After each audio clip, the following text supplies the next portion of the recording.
Hello everyone, welcome back to SN academy.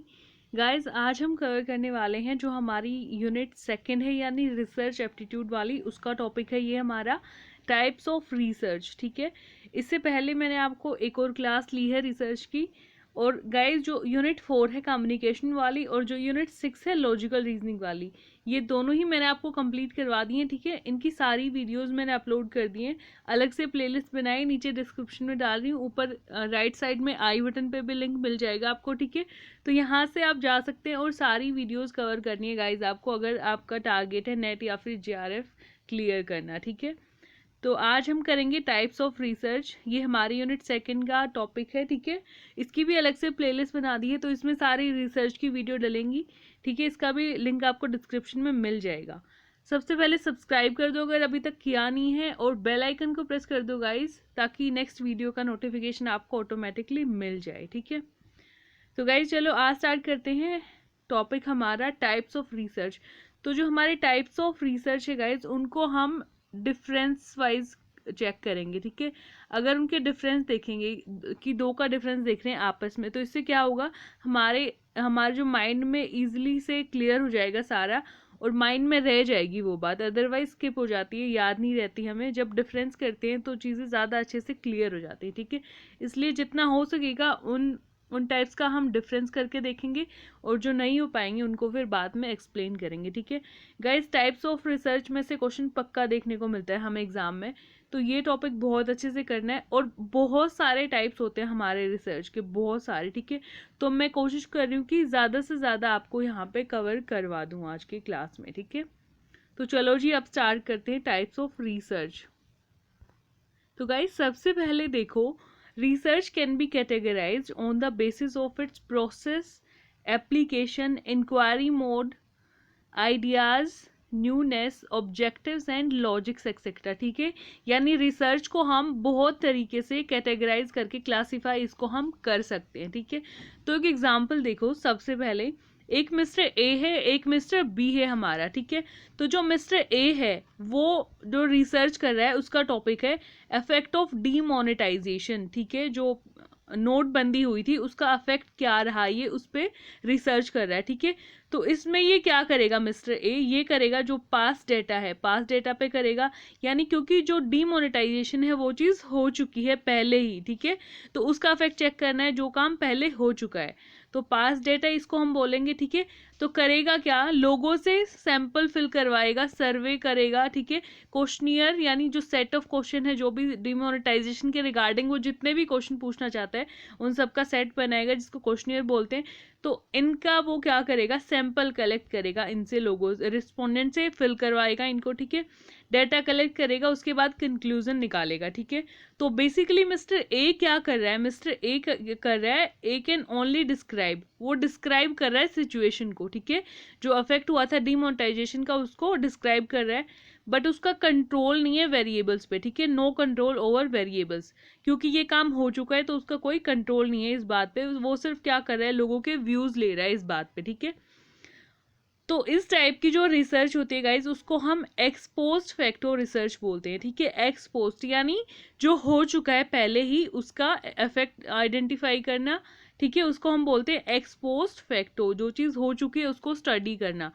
और ये जो एक्सपोज्ड फैक्टो रिसर्च है गाइज, इसको ये जो हमारा डिस्क्रिप्टिव रिसर्च है उसका एक पार्ट होता है ये। ठीक है, डिस्क्रिप्टिव रिसर्च क्या होता है वो अगली स्लाइड में आपको बताऊंगी। तो ये हुई बात मिस्टर ए की। अब मिस्टर बी की देखते हैं। जो मिस्टर बी है वो रिसर्च कर रहा है एक टॉपिक पे जिसका नाम है अफेक्ट ऑफ पर्टिकुलर योगा। ठीक है, किसी पर्टिकुलर योगा पोज पे वो अफेक्ट, किसी योगा पोज का वो अफेक्ट देख रहा है। ठीक है, इस चीज पे रिसर्च कर रहा है। तो इसमें वो क्या करेगा, वो लोगों से योगा करवा के देखेगा, है ना, और फिर देखेगा, एक बार पहले चेक करेगा, फिर बाद में चेक करेगा कि क्या इफेक्ट पड़ा है योगा का। ठीक है, तो बेसिकली गाइस, जिनसे वो योगा करवाएगा यानी जो उसके रिस्पोंडेंट्स हैं, ठीक है, जो हमारे रिसर्च का सब्जेक्ट हैं, तो उनसे वो फिल करवाएगा, तो वो उसके कंट्रोल में होते हैं, क्योंकि उसकी मर्जी की वो कौन सी योगा पोज उनसे करवा के देखेगा। ठीक है, तो वो एक कंट्रोल ग्रुप होता है, एक एक्सपेरिमेंट ग्रुप होता है। कंट्रोल ग्रुप कोई भी काम नहीं करेगा, ठीक है, लेकिन वो कंट्रोल में रहेगा उसके, यानी वो ऑब्जर्व करेगा उन सबको। और दूसरे ग्रुप जिससे वो योगा करवाएगा उसको एक्सपेरिमेंट ग्रुप हम बोलते हैं। ठीक है, तो यहाँ पे क्या हो रहा है, जो बी है उसका वेरिएबल्स यानी जो हमारे रिस्पोंडेंट्स है बेसिकली उनके ऊपर कंट्रोल है बी का, ठीक है, क्योंकि वो उनसे अपनी मर्जी के योगा करवाएगा और दूसरी टीम को बोलेगा कि आपको कुछ भी नहीं करना, तो वो कंट्रोल कर रहा है वेरिएबल्स को, ठीक है। तो गाइस जो इस टाइप के रिसर्च भी कर रहा है इसको हम एक्सपेरिमेंटल रिसर्च बोलते हैं। क्या बोलते हैं? एक्सपेरिमेंटल रिसर्च, ठीक है। तो ये दो टाइप हो गए हमारे रिसर्च के यहाँ पे, एक्सपोज्ड फैक्टर और एक्सपेरिमेंटल रिसर्च। नेक्स्ट देखो, on the basis of objectives, objectives के बेसिस पे यहाँ पे रिसर्च को हमने क्लासीफाई किया है, ठीक है। तो एक तो होती है हमारी डिस्क्रिप्टिव रिसर्च और दूसरी होती है एनालिटिकल रिसर्च। तो पहले देखते हैं डिस्क्रिप्टिव रिसर्च क्या होती है। इसका मतलब नाम से ही पता लग रहा है थोड़ा बहुत, ठीक है, डिस्क्राइब करना चीज़ों को, ठीक है। तो the main aim to describe the data, main aim ही क्या होता है इस टाइप की रिसर्च का? डेटा को डिस्क्राइब करना, एक्सप्लेन करना, ठीक है। वट हैपन, क्या हुआ था, वट इज हैपनिंग, क्या हो रहा है, इन चीज़ों के साथ डील करती है डिस्क्रिप्टिव रिसर्च, यानी इन चीज़ों के आंसर आइडेंटिफाई करती है कि क्या हो चुका या फिर क्या हो रहा है, ठीक है, इस टाइप की जो होती है। नोट डील विद हाउ, ये आइडेंटिफाई नहीं करती कि कैसे हुआ, ठीक है, सिर्फ ये आइडेंटिफाई करती है कि क्या हुआ, क्या हो रहा है। बेसिकली ये ट्रेंड्स को आइडेंटिफाई कर रही है, ठीक है। जब हमें ट्रेंड्स देखने हो किसी चीज़ के कि क्या हुआ था और क्या हो रहा है, ना कि कैसे हुआ, ठीक है। तो यहाँ पे देखो, only describe the state of affairs, सिर्फ डिस्क्राइब करती है ये हमारे टॉपिक को, ठीक है। This is called development of knowledge. तो इससे क्या होता है, हमारी नॉलेज डेवलप होती है। जब हमें किसी चीज़ के बारे में पता लगता है कि कैसे हुई तो नॉलेज डेवलप होती है, ठीक है। यहाँ पे डिस्क्रिप्टिव रिसर्च में no control over the variable, जैसे एक्सपोज्ड फैक्टो में हुआ, ठीक है। एक्सपोज्ड फैक्टो हमारा डिस्क्रिप्टिव का ही तो पार्ट है, तो उसमें जितनी भी क्वालिटी है यानी वो सारे डिस्क्रिप्टिव रिसर्च में भी है हमारी। तो यहाँ पे no control over the variables, ठीक है, वेरिएबल्स के ऊपर कोई कंट्रोल नहीं होता। कंडक्टेड टू टेस्ट हाइपोथेसिस, जो हाइपोथेसिस हम बनाते हैं उसको टेस्ट करने के लिए कंडक्ट की जाती है डिस्क्रिप्टिव रिसर्च, ठीक है। और जो इसकी फाइंडिंग्स होती है गाइज वो डायग्नोस्टिक होती है नेचर में, ठीक है। एग्जांपल देखो डिस्क्रिप्टिव रिसर्च का, analysing the trends of price of wheat in India, ठीक है, गेहूं के प्राइस का जो ट्रेंड है उसको एनालाइज करना, ठीक है, यानी कैसे हुआ ये ट्रेंड, कैसे बना है, ठीक है। अब नेक्स्ट देखो, यानी क्या ट्रेंड है, सॉरी यहाँ पे हमें देखना है व्हाट इज हैपनिंग और व्हाट हैपेंड, कि कैसे क्या हुआ और क्या हो रहा है, बेसिकली ये आइडेंटिफाई करना है, ठीक है। अब एनालिटिकल जो रिसर्च है गाइज उसमें हम देखते हैं हाउ, यानी कैसे हुआ, कॉज देखना है बेसिकली। तो यहाँ पे हम कॉज एंड इफेक्ट रिलेशनशिप को आइडेंटिफाई करते हैं किसमें? एनालिटिकल रिसर्च में, ठीक है। It involves in depth study, depth में स्टडी की जाती है, and evaluation of available things into an attempt to explain complex phenomena. जो भी चीज़ अवेलेबल होती है गाइज उसी के ऊपर इसमें हम स्टडी करते हैं और इन डेप्थ में स्टडी करते हैं ताकि उसका जो कॉम्प्लेक्स फिनोमिना है, डिफिकल्ट फिनोमिना है, उसको हम आइडेंटिफाई कर सके कि जैसे जो क्या हुआ, व्हाट इज हैपनिंग, या फिर क्या हो रहा है, ये तो इजी फिनोमिना है, ठीक है, लेकिन उसका रीजन आइडेंटिफाई करना कॉम्प्लेक्स फिनोमिना यहाँ पे हो गया, ठीक है। तो इसलिए बोलते हैं कि कॉम्प्लेक्स फिनोमिना। नेक्स्ट है use facts and information already available, जो चीज़ें और फैक्ट ऑलरेडी अवेलेबल होती है, जो इन्फॉर्मेशन उसी पे हम आइडेंटिफाई करते हैं और उसी का एनालाइज करके गाइज उसी से क्रिटिकल रिजल्ट हम निकालते हैं इसमें, ठीक है, एनालिटिकल रिसर्च में। For example analysing the change in price of wheat in India, ठीक है, इसका प्राइस का जो व्हीट का प्राइस चेंज हुआ है उसको एनालाइज कर रहे हैं हम इसमें, ठीक है, यानी कैसे हुआ, बेसिकली हाउ, कैसे हुआ, और यहाँ पे क्या करना था, व्हाट, ठीक है। तो ये था डिस्क्रिप्टिव रिसर्च और एनालिटिकल रिसर्च। नेक्स्ट है guys on the basis of outcome, outcome के बेसिस पे रिसर्च को हमने दो टाइप में डिवाइड किया, ठीक है। फर्स्ट है अप्लाइड रिसर्च, सेकंड है हमारा फंडामेंटल रिसर्च। तो जो अप्लाइड रिसर्च होता है जैसे कि इसके नाम से ही पता लग रहा है गाइज, अप्लाइड यानी जिसको अप्लाई कर सके, ठीक है, रियल लाइफ सिचुएशन में जिसको अप्लाई कर सके। तो इसमें देखो क्या है, application of knowledge to solve specific और इमीडिएट प्रॉब्लम, किसी प्रॉब्लम को सॉल्व करने के लिए, किसी इमीडिएट प्रॉब्लम, बेसिकली किसी इमीडिएट प्रॉब्लम को सॉल्व करने के लिए जब हम रिसर्च करते हैं कोई, तो उसको हम अप्लाइड रिसर्च बोलते हैं गाइस, ठीक है। It is written in common language, ये कॉमन लैंग्वेज में रिटन, इसको कॉमन लैंग्वेज में लिखते हैं, यानी कोई भी पढ़ के इसको समझ सकता है इजिली कि ये क्या लिखा हो और इसका क्या मतलब है, ठीक है। For example changes are necessary to what changes are necessary to change job, ठीक है, जॉब को चेंज करने के लिए क्या क्या चेंजेस नेसेसरी हैं। तो बेसिकली सिंपल लैंग्वेज में लिखी होती है, यानी हम इसको पढ़ पा रहे होते हैं इजिली, कोई भी अगर नॉर्मल बंदा भी इसको पढ़े तो उसको समझ में आ जाएगा कि यहाँ पे जो रिसर्चर है वो क्या बोलना चाह रहा है, ठीक है। अब नेक्स्ट देखो, नेक्स्ट है एक्शन रिसर्च।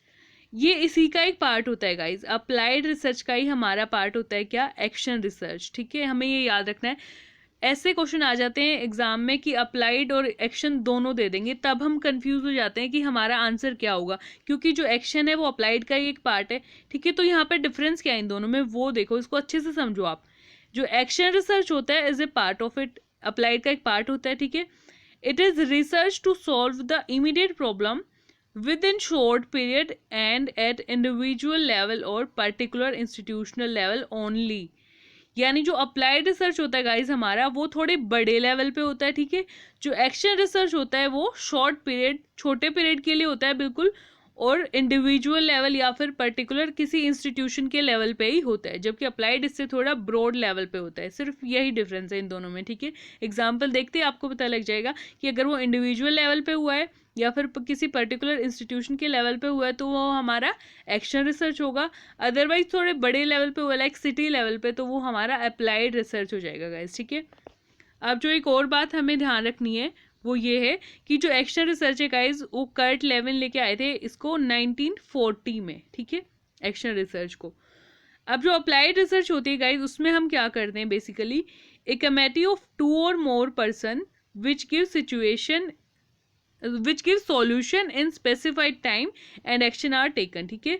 2 या 2 से ज़्यादा लोगों की कमेटी बनाते हैं इसमें, जो हमें सॉल्यूशन प्रोवाइड करती है एक स्पेसिफाइड टाइम में, ठीक है। टाइम पीरियड होता है कि इतने टाइम में उन्हें सॉल्यूशन बताना पड़ेगा, और जब वो सॉल्यूशन बता देंगे तो उसके बाद हम एक्शन लेंगे, ठीक है। ये तो अप्लाइड रिसर्च में। अब देखो फंडामेंटल रिसर्च क्या होता है। फंडामेंटल रिसर्च का मतलब होता है, इसका दूसरा नाम देख लो, एक तो सबसे पहले तो इसको बेसिक रिसर्च भी बोल सकते हैं, और इसी को हम फंडामेंटल रिसर्च को ही हम प्योर रिसर्च भी बोल सकते हैं, ठीक है। अब नेक्स्ट देखो और क्या होता है इसमें। इसमें जो न्यू नॉलेज या फिर नई थ्योरी, या तो कोई नई नॉलेज या फिर नई थ्योरी इसमें हम आइडेंटिफाई करते हैं फंडामेंटल रिसर्च में, ठीक है। Next technical language is use not for layman. जो इसमें लैंग्वेज होती है फंडामेंटल रिसर्च में हमारी, वो गाइस हमारी टेक्निकल लैंग्वेज होती है, एक नॉर्मल इंसान उसको पढ़ के समझ नहीं सकता कि इसमें रिसर्चर क्या बोलना चाह रहा है, ठीक है। अब नेक्स्ट देखो generalisation and formulation of a new theory. Basically यहाँ भी मैंने यही बताया क्या कि नई थ्योरी को इसमें हम आइडेंटिफाई करते हैं, फॉर्मुलेट करते हैं और जनरलाइजेशन भी करते हैं, यानी उसको अप्लाई भी करते हैं उस थ्योरी को, ठीक है। नेक्स्ट है finding information that has a broad base for application, ठीक है। आप देखो जो अप्लाइड रिसर्च था मैंने बताया सिटी लेवल तक, लेकिन अगर उससे भी ज़्यादा यानी स्टेट लेवल या फिर कंट्री लेवल या फिर पूरे वर्ल्ड की जब हम बात करते हैं गाइज, तो वो हमारी फंडामेंटल रिसर्च होती है जिसको हम अप्लाई कर सकते हैं हर जगह, ठीक है। ये वाइडर स्टडी होती है as compare to applied research, ठीक है। और फ्लेक्सिबल टाइम पीरियड होता है, क्योंकि बहुत बड़ी स्टडी होती है इसलिए टाइम पीरियड भी फ्लेक्सिबल होता है, हम उसको चेंज कर सकते हैं। अगर जल्दी काम हो गया तो ठीक है, वरना जब तक होगा वो टाइम पीरियड उसका एक्सटेंड होता रहेगा, ठीक है। और ये मोस्टली जो मैथमेटिकल साइंसेज होती है या फिर नॉर्मली हमारी नेचुरल साइंसेज होती है या फिर साइंस, तो इनमें इसका यूज होता है फंडामेंटल रिसर्च का, ठीक है गाइज। अब नेक्स्ट है रिसर्च की classification on the basis of process. Process के बेसिस पे हमने गाइज रिसर्च को 2 टाइप में डिवाइड किया है, क्वांटिटेटिव रिसर्च और क्वालिटेटिव रिसर्च।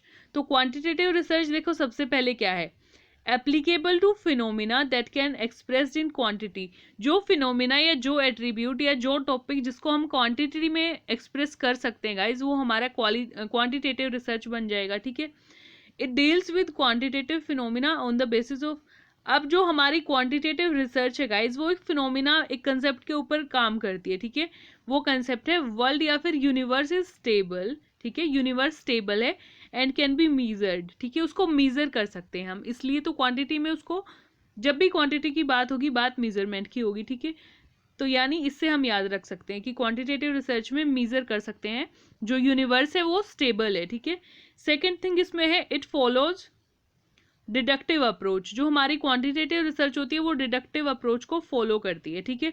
डिडक्टिव अप्रोच यानी डिक्रीजिंग ऑर्डर को ये फॉलो करती है। For example, how many persons suffer from covid in a day. यहाँ पे हम क्या कर रहे हैं, ये क्वांटिटी में इसको एक्सप्रेस कर सकते हैं, है ना, कि कितने लोग सफर कर रहे हैं एक दिन में कोविड-19 से, तो इसको हम क्वांटिटी में कर सकते हैं, तो इसलिए इसका नाम होगा क्वांटिटेटिव रिसर्च। अब देखो क्वालिटेटिव रिसर्च क्या होता है guys, mostly applied in behavioural science. सबसे पहले तो जो बिहेवियर की चीज़ें हैं यानी उनको क्वांटिटी में एक्सप्रेस नहीं कर सकते, ठीक है, यानी उनको क्वालिटी या फिर काइंड में ही एक्सप्रेस हम कर सकते हैं बिहेवियर्स के रिगार्डिंग, ठीक है, या किसी से पूछना है कुछ तो उसके व्यूज़ जो होते हैं वो कैसे होते हैं, क्वालिटेटिव होते हैं, क्वांटिटेटिव तो नहीं होते, है ना। तो नेक्स्ट है, it deals with qualitative attribute या फिर फिनोमिना। ये जो क्वालिटेटिव रिसर्च होती है गाइज, ये क्वालिटेटिव एट्रीब्यूट या फिर क्वालिटेटिव फिनोमिना के कंसेप्ट पे काम करती है। और दूसरी बात, ये जिस मेन कंसेप्ट पे काम करती है गाइज, उसका मतलब है वर्ल्ड इज नॉट यूनिफॉर्म। यहाँ पे मैंने बोला यूनिवर्स इज स्टेबल क्वांटिटेटिव में, और क्वालिटेटिव में बोल रही हूँ वर्ल्ड इज नॉट यूनिफॉर्म, ठीक है। और यूनिफॉर्म नहीं है तो इसको हम मीज़र नहीं कर सकते, ठीक है। We can only check behaviour, हम सिर्फ बिहेवियर चेक कर सकते हैं और बिहेवियर को चेक करके इसको सिर्फ नरेट कर सकते हैं गाइस, ठीक है। और ये जो हमारा क्वालिटेटिव रिसर्च है, it follows inductive approach. Inductive approach यानी इंक्रीजिंग ऑर्डर को ये फॉलो करता है।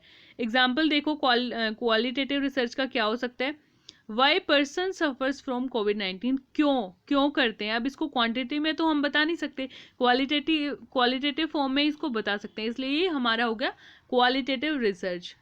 आई होप आपको समझ आ रहा है गाइज। अब नेक्स्ट देखो, on the basis of logic. एक बात और आपको बता दूं, ये सारे टाइप आपको अच्छे से करने हैं, मैंने सारे एक्सप्लेन किए हैं, आपको वीडियो पूरी देखनी है तभी आपके नंबर बन पाएंगे एग्जाम में। अदरवाइज हो सकता है आप ये कर ले पहले 2-4 और आ जाए कोई लास्ट वाला, तो आप आंसर कैसे कर पाओगे इसको, है ना। मैंने यहाँ पे सारे टाइप्स कवर किए हैं गाइज, अगर कोई रह गया है तो वो इन फ्यूचर में उसकी वीडियो बना के जल्दी से आपको डाल दूंगी, ठीक है। तो अब देखो, on the basis of logic, logic के बेसिस पे हमने रिसर्च को डिवाइड किया गाइज, डिडक्टिव रिसर्च और इंडक्टिव रिसर्च। तो गाइज मैंने रीजनिंग में भी आपको ही करवाया था, डिडक्टिव रीजनिंग और इंडक्टिव रीजनिंग, है ना, उसी से हमें याद रखना है बस, इसलिए मैंने इसको ज़्यादा एक्सप्लेन नहीं किया है यहाँ पे। डिडक्टिव यानी होता है डिक्रीजिंग ऑर्डर, इतना याद रखो, और जो इंडक्टिव होता है वो होता है हमारा इंक्रीजिंग ऑर्डर, ठीक है। तो पहले डिडक्टिव रिसर्च को देखो, it runs on the principle of general to specific, है ना, होल टू पार्ट की तरफ जाएंगे, जनरल से स्पेसिफिक की तरफ। It is use to test already establish theory, जो ऑलरेडी कोई थ्योरी है हमारे पास, ठीक है, जनरल चीज़ है कोई, उससे हम पार्ट की तरफ जा रहे हैं, तो यानी हमारे पास ऑलरेडी कोई थ्योरी है, उसी को हम टेस्ट करते हैं, ठीक है। It begins with hypothesis, assumption बना लेते हैं पहले ही, क्योंकि हमें होल यानी पूरी चीज़ के बारे में पता है, तो अजम्पशन यानी कि हाइपोथेसिस हम बना लेंगे, ठीक है। तो यानी कि हाइपोथेसिस से हमारी डिडक्टिव रिसर्च स्टार्ट होती है, ठीक है। अब देखो इंडक्टिव रिसर्च, ये गाइज हमें इंडक्टिव रीजनिंग से याद रखना है, उसमें क्या था, स्पेसिफिक से हमें जनरल की तरफ जाना है, यानी हमें पार्ट पता है, हमें होल की तरफ जाना है, ठीक है। It is use to formulate new theory, ठीक है, हमें थोड़ा सा ही पता है, हमें नई थ्योरी बनानी है कुछ, इस छोटे से टॉपिक से हमें बहुत बड़े कंसेप्ट की तरफ जाना है, यानी नई थ्योरी को हमें फॉर्मुलेट करना है, ठीक है। तो it begins with research question. अब देखो हाइपोथेसिस तो उसमें बनती है जब हमें पहले बहुत सारी चीज़ें पता हो उसके बारे में, और रिसर्च क्वेश्चन कहाँ पे हम फॉर्मुलेट करते हैं, जब बहुत थोड़ा या फिर बिल्कुल ही रिसर्च नहीं हुआ उस टॉपिक पे, तो हमें रिसर्च क्वेश्चन बनाना पड़ेगा, ठीक है। यानी इस पर हम कोई एजम्पशन नहीं लगा सकते, हमें सिर्फ क्वेश्चन ही बनाना पड़ेगा, क्योंकि हमें नहीं पता कि इस पर क्या आंसर हमारे या फिर क्या रिजल्ट हमारे आने वाले हैं, ठीक है। तो ये थे on the basis of logic. अब नेक्स्ट देखो guys, on the basis of idea या फिर कंसेप्ट। आइडिया या फिर कंसेप्ट के बेसिस पे गाइज हमने रिसर्च को 2 टाइप में अगेन फर्दर डिवाइड किया है। तो यहाँ पे सबसे पहले कॉन्सेप्चुअल रिसर्च और सेकंड है एम्पिरिकल रिसर्च, ठीक है। तो कॉन्सेप्चुअल रिसर्च देखो क्या होता है, it is based on establishing a concept, ठीक है, एक नए कंसेप्ट को एस्टेब्लिश करने के लिए, बनाने के लिए जब हम काम करते हैं, और ए थ्योरी या फिर किसी नई थ्योरी को बनाने के लिए, that is purely dependent on observation, intellect, note on experiment, ठीक है। तो यहाँ पे जो हम नई थ्योरी बनाएंगे गाइज, जो नया कंसेप्ट हम डेवलप करेंगे, वो हमारा ऑब्जर्वेशन या इंटेलेक्चुअल बेसिस पे ही होता है, ठीक है, यानी कि किसी एक्सपेरिमेंट पे बेस्ड वो नहीं होगा कंसेप्ट, ठीक है, ऑब्जर्वेशन या फिर इंटेलेक्ट पे बेस्ड होगा हमारा जो कंसेप्ट होगा, जो हम नई थ्योरी बनाएंगे, ठीक है। It is subjective concept guys, ये सब्जेक्टिव कंसेप्ट है, यानी यहाँ पे बाइसनेस क्रिएट हो सकती है, प्लस ये सब्जेक्टिव है, यानी हमारे माइंड में ही हमारी ऑब्जर्वेशन यानी पर्सनल ओपिनियन होते हैं इसमें किसी भी रिसर्चर के जो रिसर्च करना चाहता है, ठीक है। Now it is based on theoretical approach, theory पे ही बेस्ड होता है, क्योंकि एक्सपेरिमेंट हम इसमें नहीं करते, व्यूज पे डिपेंड रहता है, तो व्यूज पे है तो यानी ये क्वालिटेटिव है, यानी थ्योरेटिकल अप्रोच है ये, ठीक है। Use by philosopher and thinker for abstract idea, इसको बेसिकली फिलोसोफर और थिंकर ही यूज करते हैं किसी एब्स्ट्रैक्ट आइडिया को या फिर नई थ्योरी या फिर नए कंसेप्ट को डेवलप करने के लिए या फिर किसी पुराने कंसेप्ट को री इंटरप्रेट करने के लिए, ठीक है। ये था हमारा कॉन्सेप्चुअल रिसर्च। अब देखो एम्पेरिकल रिसर्च क्या होता है। तो गाइज लास्ट क्लास में भी मैंने आपको बताया था, अगर आपने नहीं देखे तो नीचे डिस्क्रिप्शन में लिंक डाल रही हूँ, आप जाके देखो एक बार। एम्पेरिकल रिसर्च में मैंने बताया था, एम्पेरिकल का नाम आते ही हमें याद रखना है कि एविडेंस पे बेस्ड है, ठीक है, ये किसी प्रूफ पे बेस्ड है हमारी रिसर्च, ठीक है। Now it involves observation and experiment, इसमें हम ऑब्जर्वेशन भी इंक्लूड करेंगे और साथ के साथ एक्सपेरिमेंट भी करेंगे, ठीक है, to test relevance of old theory और to provide base to new, इसमें भी हम ओल्ड का कुछ नया पार्ट लेके आएंगे या फिर कुछ नई थ्योरी डेवलप करेंगे, लेकिन यहाँ पे ऑब्जर्वेशन और एक्सपेरिमेंट दोनों का यूज करेंगे एम्पेरिकल में, जबकि कॉन्सेप्चुअल में क्या था, सिर्फ ऑब्जर्वेशन और इंटेलेक्ट का कर रहे थे, एक्सपेरिमेंट नहीं कर रहे थे, ये डिफरेंस है इन दोनों में, ठीक है। अब देखो एम्पेरिकल यानी एविडेंस बेस्ड होती है, ठीक है, प्रूफ होता है उस चीज़ का हमारे पास, और इसको हम एक्सपेरिमेंटल भी बोल सकते हैं, एम्पेरिकल को हम एक्सपेरिमेंटल भी बोल सकते हैं क्योंकि एक्सपेरिमेंट पे बेस्ड होती है। Now it can B analysed quantitatively और क्वालिटेटिवली, दोनों तरीके से इसको एनालाइज कर सकते हैं, ठीक है, क्योंकि ऑब्जर्वेशन भी है इसमें और एक्सपेरिमेंट भी है। It is an objective concept, ये ऑब्जेक्टिव है क्योंकि एक्सपेरिमेंट हो रहा है, तो यहाँ पे बाइसनेस का हमारा लेवल बिल्कुल खत्म हो जाता है, ठीक है। Now it is based on practical and experimental approach, practical approach भी होती है और एक्सपेरिमेंटल अप्रोच, दोनों पे बेस्ड है ये। Researcher can have control over the variable, can manipulate the variable, जो रिसर्चर होता है उसका कंट्रोल होता है वेरिएबल पे। मैंने आपको बताया अभी एक्सपेरिमेंटल रिसर्च जब हमने करी कि जब एक्सपेरिमेंट करते हैं तो रिसर्चर के कंट्रोल में होते हैं सारे रिस्पोंडेंट, यानी सारे वेरिएबल उसके कंट्रोल में होते हैं, तो वो मैनिपुलेट कर सकता है रिसर्चर यहाँ पे, ठीक है। अब नेक्स्ट देखो guys, on the basis of inquiry mode. So guys inquiry mode के बेसिस पे हमने दो टाइप में डिवाइड किया है, स्ट्रक्चर्ड रिसर्च और अनस्ट्रक्चर्ड रिसर्च। स्ट्रक्चर्ड यानी उसका हमें पहले से ही पता है कि हमें कैसे करनी है, ठीक है, तो यहाँ पे research process, objective, design, sample जो भी होते हैं सब के सब क्या होते हैं, प्री डिसाइडेड होते हैं गाइज। जबकि अनस्ट्रक्चर्ड वाली रिसर्च में क्या होता है, नॉट प्री डिसाइडेड, कुछ भी प्री डिसाइडेड इसमें नहीं होता, ठीक है। अब देखो स्ट्रक्चर्ड में एक और बात क्या दे रखी है, use in quantitative research to ensure the extent of a problem, ठीक है।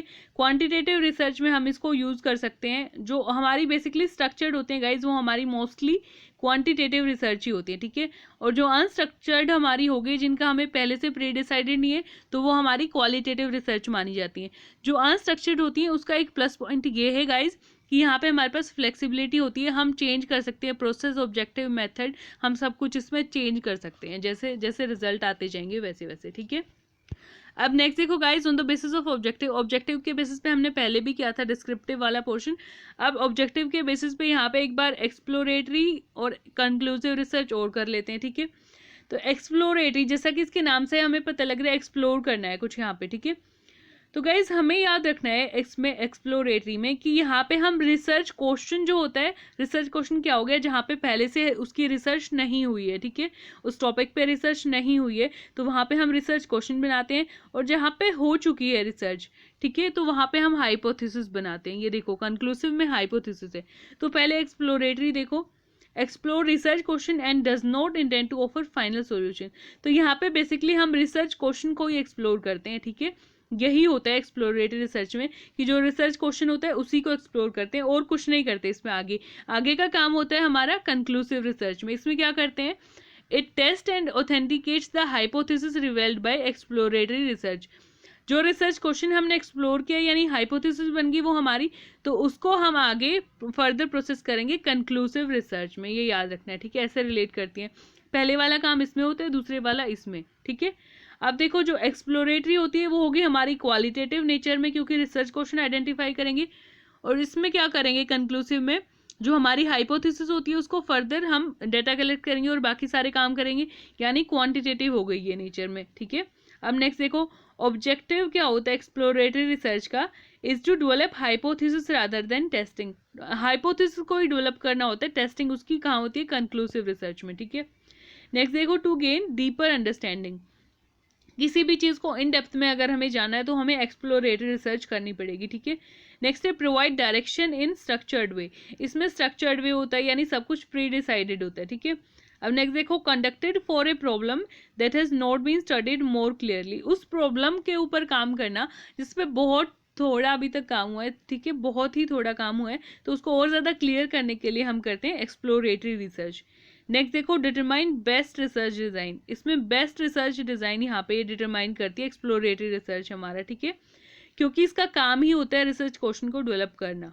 अब कंक्लूसिव के देखो further remaining point, it provide information that is useful in decision making, क्योंकि बेसिकली यहाँ पे फर्दर प्रोसेस होकर डेटा कंक्लूजन निकालता है, और वो कंक्लूजन किस लिए काम आता है, डिसीजन मेकिंग के लिए, ठीक है, यानी उससे फर्दर डिसीजन हम ले सकते हैं।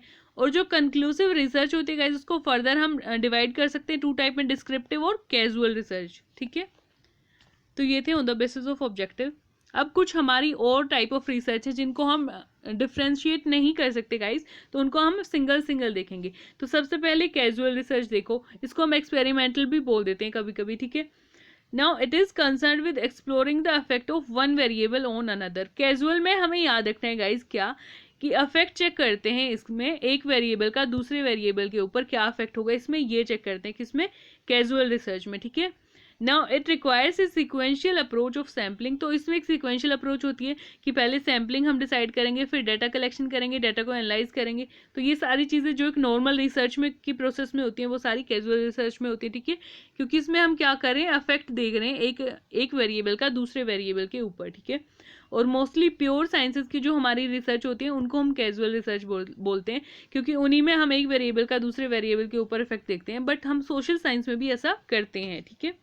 नेक्स्ट देखो, लॉन्गिट्यूडनल रिसर्च।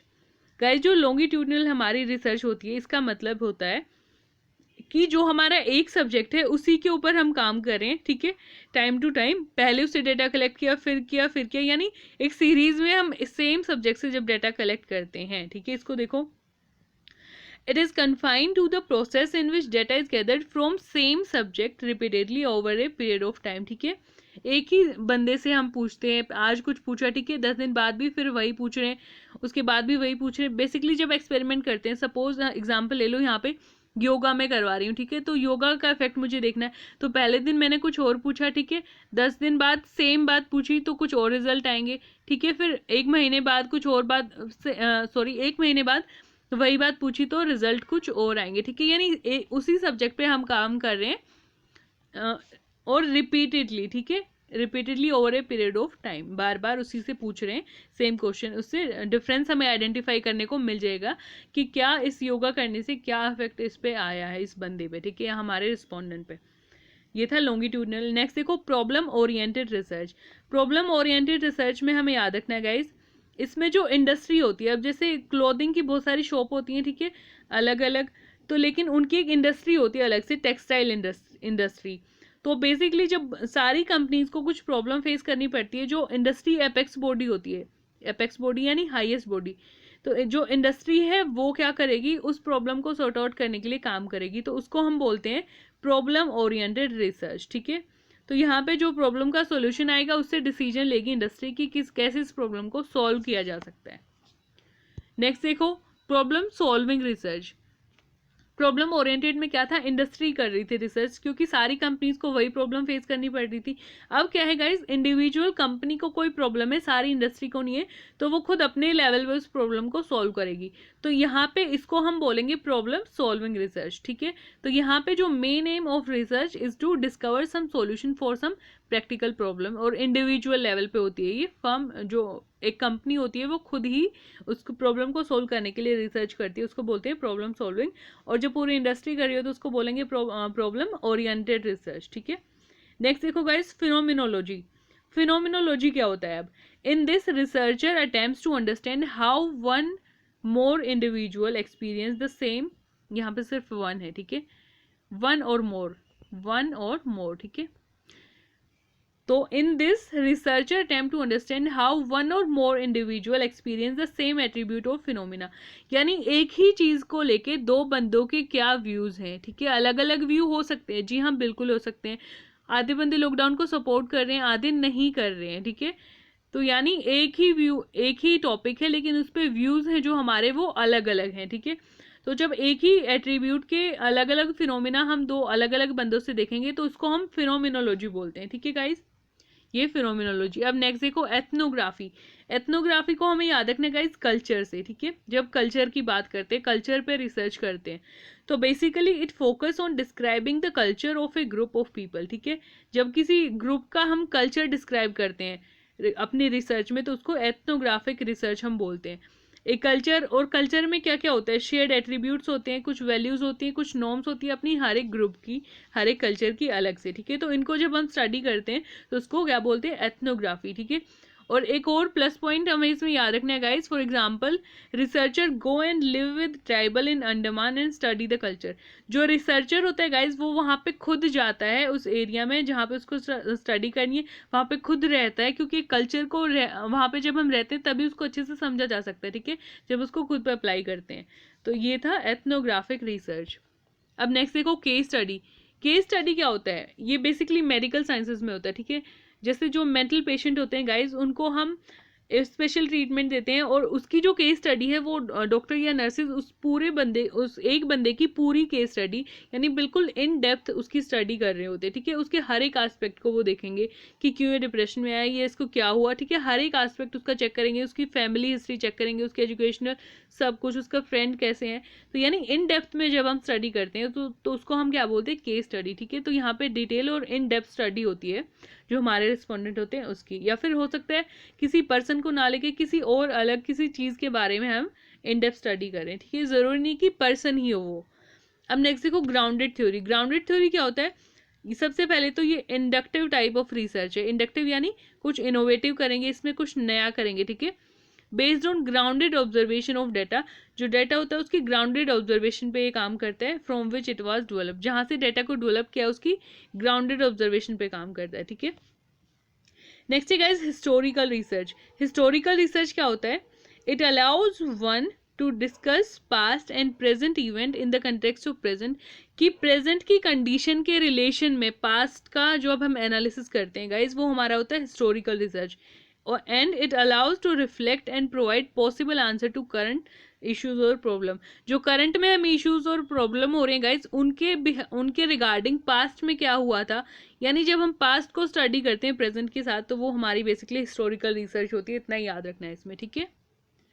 अब नेक्स्ट देखो क्लिनिकल और डायग्नोस्टिक रिसर्च। इसके नाम से ही पता लग रहा है ये मेडिकल साइंस की रिसर्च है हमारी, है ना।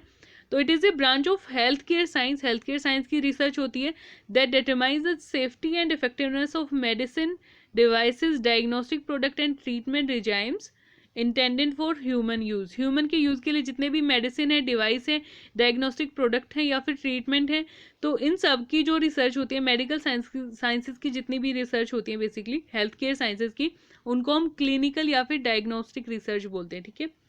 नेक्स्ट देखो गाइस क्रॉस सेक्शनल रिसर्च। हमने पहले किया था लॉन्गिट्यूडनल रिसर्च। लॉन्गिट्यूडनल में क्या था कि एक सब्जेक्ट का बार बार हम क्या कर रहे हैं, उससे क्वेश्चनियर फिल करवा रहे हैं, ठीक है। यानी एक ही सब्जेक्ट के ऊपर बार बार हम डाटा कलेक्ट कर रहे हैं।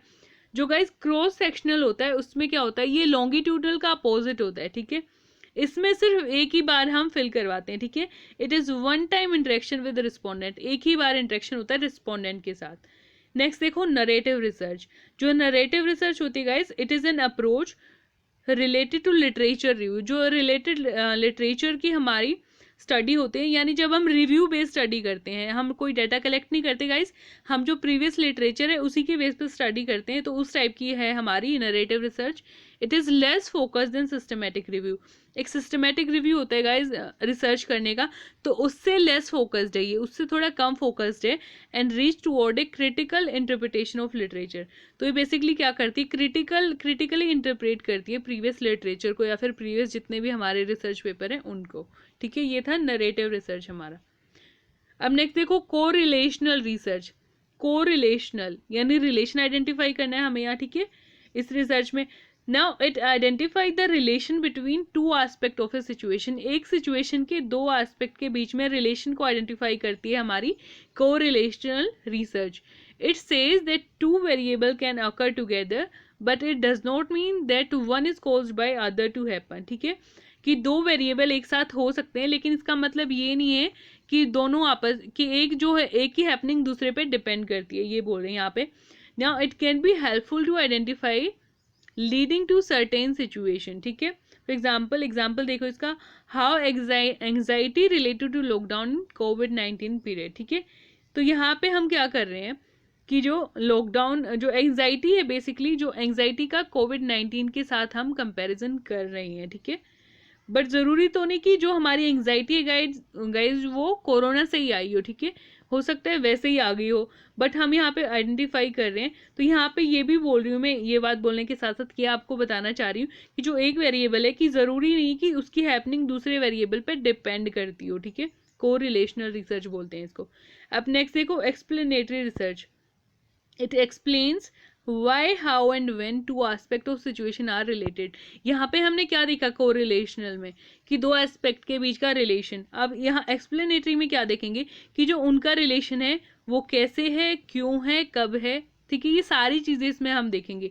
तो रिलेशन ही आइडेंटिफाई करना है कोरिलेशनल में भी और एक्सप्लेनेटरी में भी। बट जो कोरिलेशनल है उसमें क्या करेंगे, सिर्फ उस रिलेशन को आइडेंटिफाई करेंगे, बट जो एक्सप्लेनेटरी है उसमें एक्सप्लेन करेंगे, उस रिलेशन को एक्सप्लेन करेंगे। ठीक है, वाई, हाउ एंड व्हेन, कि कैसे हुआ ये रिलेशन, क्यों हुआ और कब हुआ। ठीक है, फॉर एग्जाम्पल देखो इसका, why people are feeling anxiety in 2020। अब क्योंकि 2020 में गाइज बहुत सारे अर्थक्वेक आए हैं। ठीक है, लॉकडाउन हुआ है, कोविड-19 आया, उसके अलावा एक और वायरस आया था चाइना से ही। ठीक है, तो बहुत सारी चीज़ें आई हैं यहाँ पे। तो हमें देखना है कि एंग्जाइटी कब आई, कैसे आई और कहाँ से आई, यानी एक्सप्लेन कर रहे हैं एंग्जाइटी को 2020 में ये कैसे आई। ठीक है, तो उस रिलेशन को हम एक्सप्लेन कर रहे हैं बेसिकली। ठीक है, तो गाइज ये थे हमारे टाइप्स ऑफ रिसर्च आज के लिए।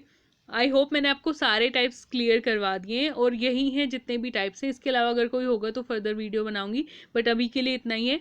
तो गाइज सब्सक्राइब कर दो सबसे पहले अगर अभी तक भी नहीं किया है। ठीक है, शेयर करो चैनल को, ज़्यादा से ज़्यादा लोग बेनिफिट ले सके लॉकडाउन पीरियड में। फ्री क्लासेस का गाइज फ्री क्लासेस हैं, पूरा पेपर 1 में आपको कवर करवाने वाली हूँ यहाँ पे। ठीक है, सब्सक्राइब अगर कर दिया तो बेल आइकन को प्रेस कर दो गाइज, सारी वीडियोज़ के नोटिफिकेशन आपको मिल जाएंगे time to time. Telegram channel पे जा सकते हो गाइज नोट्स के लिए, SN Academy UGC नेट लिख के सर्च करो, टेलीग्राम पे चैनल मिल जाएगा। अगर वहाँ से नोट्स कलेक्ट करते हो गाइज तो सब्सक्राइब भी कर देना वहाँ पे। ठीक है, और वीडियो को लाइक करो अगर समझ में आया। अगर कोई डाउट है तो कमेंट करके आप पूछ सकते हैं। That's all for today guys, thanks for watching.